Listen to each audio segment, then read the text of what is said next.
Bonjour et bienvenue à tous dans les Chroniques d'une Lady, le podcast des romans classiques du 19e siècle, chapitre par chapitre. Rappel des chapitres précédents, chapitres 10 et 11. Nous en apprenons davantage sur la passion commune entre Marianne et Monsieur Willoughby qui les anime. En effet, ils se ressemblent comme deux gouttes d'eau, ils aiment les mêmes choses, les mêmes poètes, les mêmes auteurs, ils parlèrent de littérature, les mêmes livres, les mêmes passages qui les avaient frappés. Ils ont beaucoup de choses en commun. Nous voyons également les peines de cœur du colonel Brandon et d'Elinor. Elinor pense beaucoup à Édouard Ferrare, et quant au colonel Brandon, il avoue un peu à Elinor sa triste histoire d'amour, dont la jeune fille ressemblait beaucoup à Marianne. Raison et sentiments, chapitre 12. Ce matin-là, Elinor et Marianne se promenèrent ensemble. Et Marianne lui apprit, avec joie, que Monsieur Willoughby lui avait fait présent d'un cheval. Une charmante jument qu'il avait élevée lui-même, un cheval de femme, doux, sage, vif et d'une bonne hauteur. Elinor, dans sa tête, elle dit que c'était pas le plan de sa mère d'avoir des chevaux, que si elle disait oui, il faudrait en acheter un autre pour le domestique, puis engager un palefrenier pour en prendre soin, et après tout cela, bâtir une écurie pour le loger. Et Marianne avait consenti sans hésiter et le dit à sa sœur avec ravissement. Elle rajoute qu'il compte envoyer un de ces jours son groom pour chercher cette jument et que nous la montrons tous les jours escortée par Willoughby. Ma chère Elinor, vous en userez tout comme moi. Imaginez le plaisir de galoper dans cette plaine, de grimper à cheval ces collines. Elinor souffrait de lui dire la vérité et même de la fâcher. Elle rassembla son courage et tâcha de lui faire comprendre, avec tendresse et raison, qu'elle devait y renoncer. Marianne, en colère, dit que de toute façon un domestique de plus serait une bagatelle, que le domestique emprunterait un cheval au parc et que pour l'écurie, le plus simple hangar serait suffisant. Elinor essaye une deuxième raison, une deuxième technique. Elle part du coup sur l'inconvenance d'accepter un présent d'un jeune homme qu'elle connaissait aussi peu. Marianne explique qu'elle ne connaît plus que qui que ce soit au monde, excepté vous et maman. Ce n'est ni le temps ni l'occasion qui déterminent les liaisons du cœur, c'est uniquement la sympathie. 7 ans sont quelquefois insuffisants pour connaître à fond quelqu'un qu'on voit tous les jours, et avec d'autres, 7 jours, 7 heures même sont plus que suffisants. Tenez par exemple, je croirais plutôt me rendre coupable d'imprudence en acceptant un cheval de mon frère que de Willoughby. Je connais très peu de jeunes, quoique nous ayons vécu ensemble des années. Mais sur Willoughby, mon jugement est formé et je le connais comme moi-même. Donc de là à dire que son frère, elle le connaît beaucoup moins bien et qu'elle aurait raison, de se douter d'un présent de son frère, ce qui est tout à fait juste vu comment, vous vous rappelez comment est son frère. Bon, c'est surtout à cause de sa femme. Donc Elinor crut qu'il était plus sage de se taire, que ce n'était même plus la peine d'entendre raison avec elle. Mais elle a encore une petite idée. Marianne avait beaucoup d'affection pour sa mère, et Elinor le savait.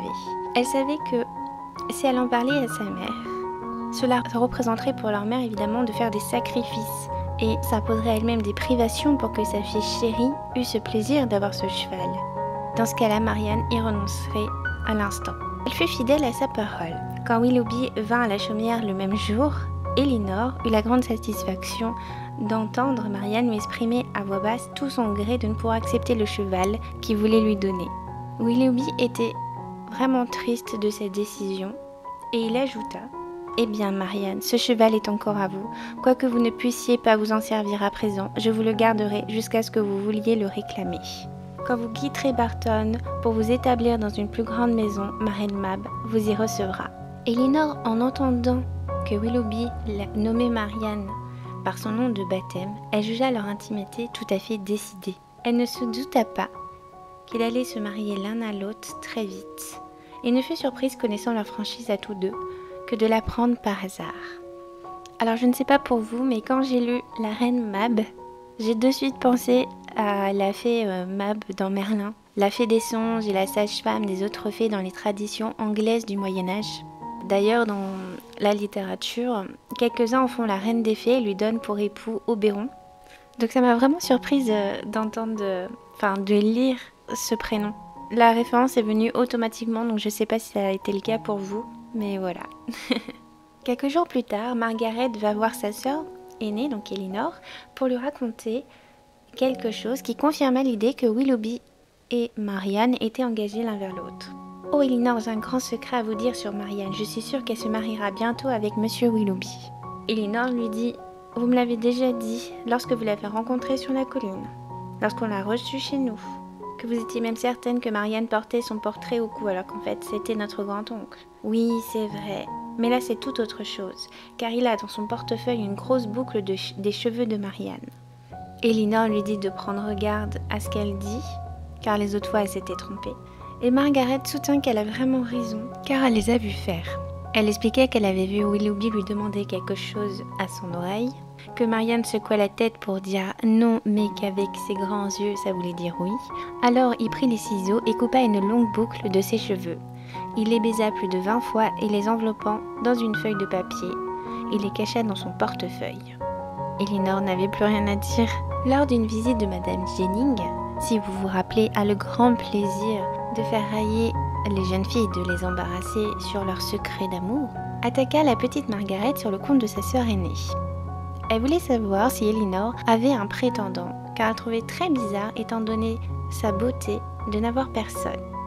Margaret demande si elle pouvait nommer le nom de l'amoureux d'Elinor. Tout le monde éclata de rire. Elinor essaya de rire, même si ce fut un effort pénible, car elle se rendait compte que de parler de lui même en ne le nommant pas, ça lui faisait de la peine.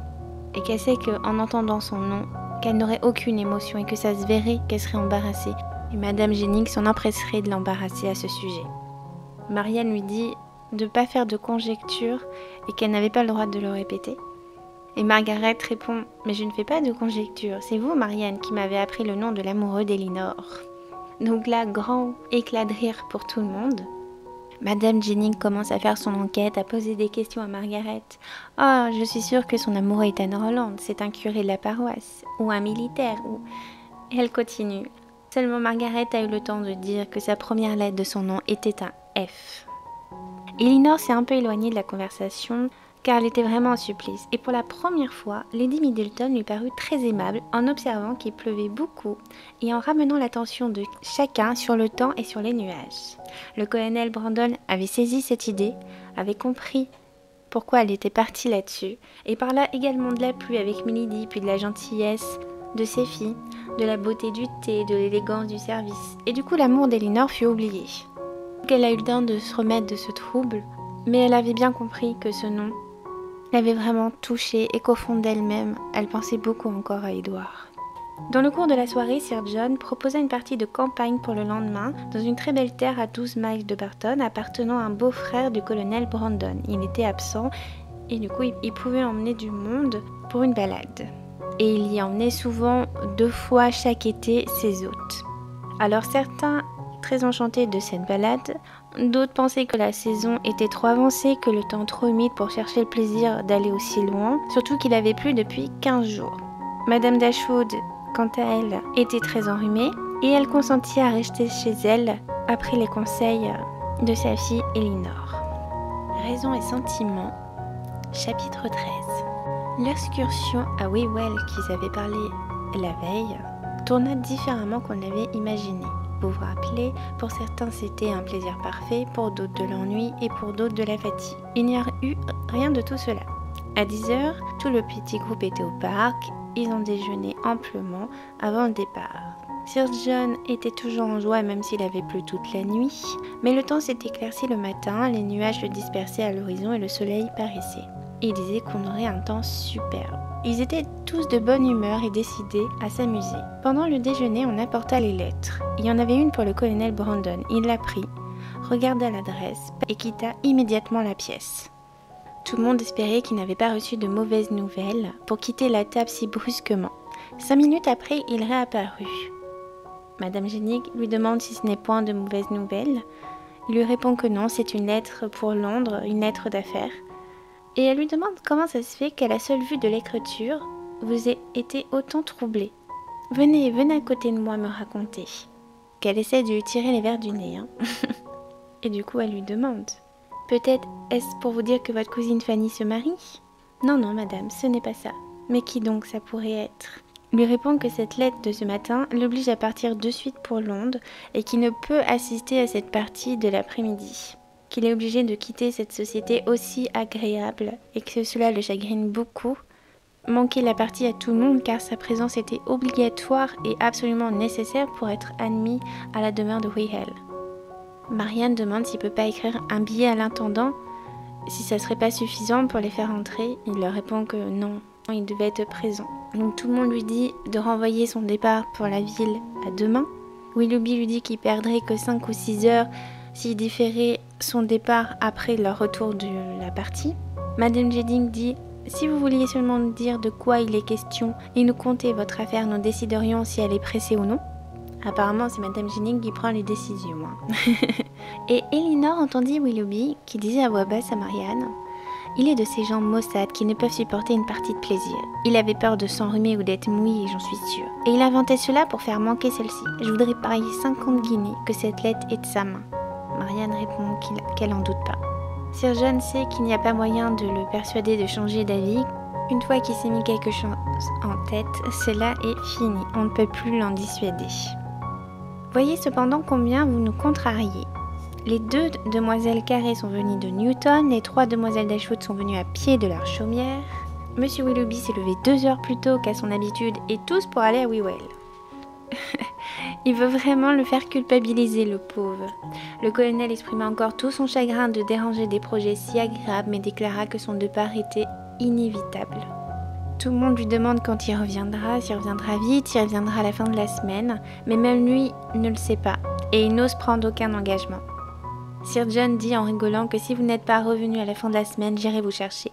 Il prend congé de toute la compagnie, qui lui rendit son salut avec humeur, à l'exception d'Elinor qui n'avait pas dit un mot pour le retenir et qui le salua avec affection. « N'y a-t-il aucun espoir, mademoiselle Elinor, lui dit-il, de vous voir à Londres cet hiver avec votre sœur ? Je crains que non. » Il lui serra doucement la main et fit un simple salut à Marianne. Une fois partis, les plaintes, les regrets, les lamentations, les reproches, les sarcasmes que la politesse avait retenus éclatèrent à la fois dès qu'ils furent sortis lorsque Madame Jennings fit taire tout le monde en disant « Je suis sûre que c'est pour Mademoiselle Williams. » Mademoiselle Williams, mais qui est-ce ? C'est une proche parente du colonel, très proche en vérité, mais je peux pas vous en dire plus. Cependant, elle dit à Elinor « C'est sa fille naturelle. » Oui, comme je vous le dis, et le colonel l'aime comme ses yeux, je suis sûre qu'il lui laissera toute sa fortune. Il a été décidé du coup de quand même s'amuser, même après le départ du colonel Brandon. Chacun irait de son côté se promener et ils reviendraient tous dîner au parc. Willoughby et Marianne partirent tous les 2, c'était le plus beau couple qu'il fut possible de voir. Et ils s'en allèrent très vite, ils étaient hors de vue. D'autres se sont promenés dans les hauteurs. Donc il a été décidé qu'ils s'amuseraient donc toute la journée et qu'on danserait après le dîner. Outre en plus la compagnie ordinaire, il y avait donc la famille Carré de Newton. Ils étaient 20 à table, une fois qu'ils étaient de nouveau réunis. Willoughby prit sa place accoutumée entre Elinor et Marianne. Et là, nous avons Madame Jennings qui fait une déclaration très surprenante. Elle dit qu'elle sait où Marianne et Willoughby ont passé leur matinée, où ils se sont allés amuser. Et elle le dit sous le ton des railleries. Et le dit également assez haut pour que tout le monde puisse entendre. « Oui, monsieur l'impertinent, mais j'étais décidée à savoir aussi où ce carré que vous avez mené, et je le sais. J'espère, mademoiselle Marianne, que votre future maison est de votre goût. Elle est à mon gré une des plus grandes et des plus belles que je connaisse, et quand je viendrai vous voir, j'espère que je la trouverai arrangée et meublée à neuf. Les meubles actuels sont trop antiques, n'est-ce pas ?» Marianne se détourna beaucoup trop confuse. Madame Jennings rit aux éclats, contente de sa découverte et de l'effet que produit cette vérité. Et elle raconte à Elinor en fait qu'elle a chargé sa femme de chambre, Betty, de savoir du groom de Monsieur Willoughby où son maître avait conduit Mademoiselle Dashwood. Et ainsi, elle apprit qu'il l'avait menée au château d'Allenham et qu'ils avaient passé toute la matinée à se promener dans la maison et dans les jardins. Elinor pouvait à peine le croire, elle a cru que c'était une blague. Déjà d'une que Willoughby lui propose à Marianne d'aller dans ce château, à Marianne d'avoir consenti, dans la maison où vivait une femme respectable qu'elle ne connaissait point et chez qui elle ne pouvait être admise. Une fois sortie de table, Elinor voulut savoir de sa sœur si c'était vrai, et elle apprit en effet que c'était vrai. Elinor est complètement outrée, et elle lui dit « Mais j'aurais attendu que Madame Smith n'y fût plus ou voulu m'y recevoir, je ne serais surtout pas allée seule avec Monsieur Willoughby. Et d'ailleurs le plaisir et la convenance ne vont pas toujours ensemble. » Et Marianne répond: au contraire, Elinor, cela vaut beaucoup mieux que ce que vous dites est la plus forte preuve en ma faveur. Si j'avais blessé le moins du monde les convenances ou la décence, j'en aurais eu le sentiment. On sent toujours quelque chose de pénible quand on fait ce qui n'est pas bien. Et avec cette conviction, je vous assure que je n'aurais eu nul plaisir. Madame Jennings et ses sottes railleries me sont très indifférentes. De toute façon, tout le monde y est exposé. Je n'ai point du tout le sentiment d'avoir fait quelque chose de mal en me promenant dans les jardins de Madame Smith ou en voyant sa maison. Elle doit un jour appartenir à Monsieur Willoughby. Peut-être, Elinor, ai-je fait une étourderie en allant au château. Pardonnez-la-moi, je ne puis m'en repentir. Monsieur Willoughby avait le désir de me la montrer et c'est une charmante habitation. Il y a surtout un petit salon au premier étage, précisément comme il le faut. Lorsqu'il sera meublé avec élégance, il sera délicieux. Il est situé à l'angle de la maison, il y a deux vues différentes, d'un côté sur le boulingrin et au-delà sur un grand bois. De l'autre côté, c'est l'église et le village, et derrière cette belle colline que nous avons si souvent admirée. Encore n'ai-je pas vu le salon à son avantage, les meubles sont si antiques. Mais comme dit Willoughby, avec quelques centaines de guinées, nous en ferons. On peut en faire le plus joli appartement d'été de toute l'Angleterre. Elinor décida de ne plus rien dire, d'écouter sa sœur qui décrit le château dans les moindres détails. Et lorsqu'elle fut appelée à la danse, elle dansa donc toute la nuit avec Willoughby, lui donna la main, et elle se rappela même plus un mot de ce que lui avait dit sa sœur. C'est sûr qu'à l'heure actuelle, d'aller chez des gens qu'on ne connaît pas, sachant que c'est le fils, c'est moins dérangeant. Mais pour l'époque, d'aller chez une grande femme respectable, d'aller dans son domaine, de le visiter, même si Monsieur Willoughby va avoir la fortune, va hériter de tout ça, ce n'est pas une raison pour Elinor d'aller se pavaner là-bas. Et on voit que Marianne est plus dans notre époque de vivre, de profiter au maximum. Elles sont toujours sur son petit nuage rose avec Willoughby, qu'elle voit comme un parfait époux. Et elle ne voit pas du tout en quoi c'est dérangeant en fait. Vu qu'ils sont tous les deux amoureux, qu'elle pense que de toute manière, ils ont fait des projets sûrement ensemble, avec la boucle de cheveux, ils se sont engagés. En plus, il l'appelle par son nom de baptême. Donc elle ne voit pas le mal qu'elle fait, même si c'est pas dans les convenances. En plus, sa mère est toujours d'accord avec tout ce qu'elle fait. Pour elle, elles sont déjà mariées. Elinor a tout à fait le regard extérieur. Elle voit tout à fait différemment. Et elle lui dit de se méfier quand même de ses sentiments et d'être beaucoup plus discrète. Surtout avec Madame Jennings qui n'arrête pas de railler tout le monde, aime bien faire des histoires. Madame Jennings, c'est la petite commère du village. Elle adore y voir tout ce qui passe. Et d'ailleurs, elle aime bien utiliser même son personnel pour découvrir des secrets. Rien ne lui échappe. Elle y va jusqu'au bout. Voici pour ce chapitre. Enfin, ces deux chapitres. Donc nous en apprenons un peu plus sur l'engagement entre Marianne et Willoughby, leur projet. Nous voyons également que le colonel Brandon part précipitamment. Alors maintenant, nous avons un nouveau personnage, Madame Williams. Donc il aurait une fille naturelle. Où est son ex-femme, ex-copine? On n'en sait pas trop. Sinon, on sait toujours qu'Elinor pense énormément à Édouard Ferrars. On n'a toujours pas de nouvelles de lui, ni de lettres, ni de signes, rien du tout. Est-ce qu'on va le voir dans les prochains chapitres? Je pense également que dans les prochains chapitres, nous allons en apprendre davantage sur le colonel Brandon. Et je pense que le colonel Brandon a enfin beaucoup d'affection pour Elinor, surtout qu'il lui demande s'il aurait de la chance de la croiser à Londres cet hiver. Donc on verra ce qu'il en est et s'il reviendra vite à Barton. Voici pour ces deux chapitres, merci de m'avoir écouté et je vous dis à très vite pour les suivants et passez une très belle semaine.